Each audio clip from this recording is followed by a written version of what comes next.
guys, for today's vlog guys ay magluluto tayo guys ng sweet hot spicy guys na alimango. Kaya let's go guys, papakita ko sa inyo kung anong ingredients ang gagamitin ko sa pagluluto ng aking sweet hot spicy alimango. Meron tayong alimango na chinap-chop na at nalinisan na yan guys. Gagamit tayo ng butter at garlic, ginger, and then meron tayong mais. Meron tayong sauce, tomato sauce, sugar, and then chili flakes, and then garlic powder, and then black pepper. Ayan ang ating gagamitin. Sugar, ayan of course. Ayan. And guys, dahil alimango ang lulutuin natin guys, malaking kawali yung gagamitin natin. Ayan, ito na tayo ngayon.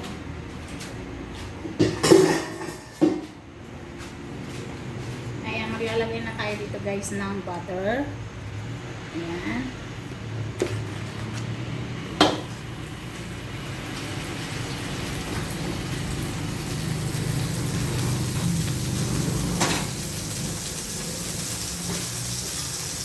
Ayan guys, igigisa na natin yung ginger at saka yung garlic.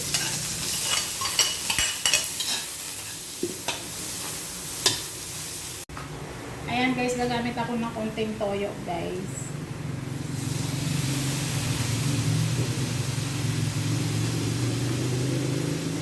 And then,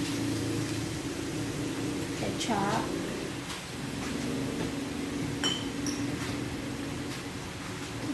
Mag-add ako guys ng sweet spicy na ketchup.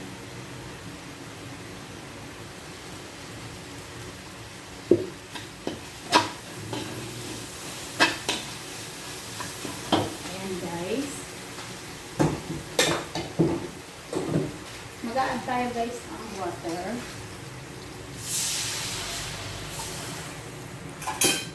And then, ilagay na natin yung ibang ingredients. Ang ating sugar, ating paminta guys, black pepper, ang ating flakes, chili flakes guys, and then ang ating powder garlic. Ang powder ko guys namumuo na. Ayan. And then guys, i-add natin yung ating alimango. Yan. Kasi itong alimango guys ay matagal-tagal maluto pa. Yan. Sama na natin yung ating mais. Ayan.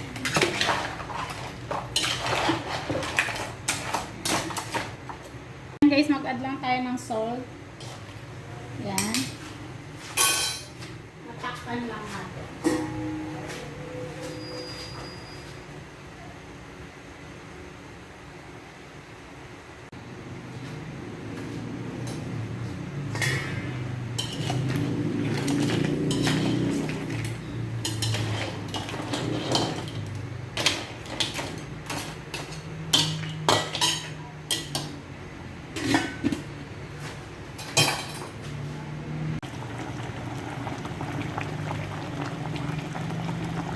Guys, ito ang finished product ng ating sweet and hot spicy alimango guys. Ayan, with corn. Sweet corn din syempre.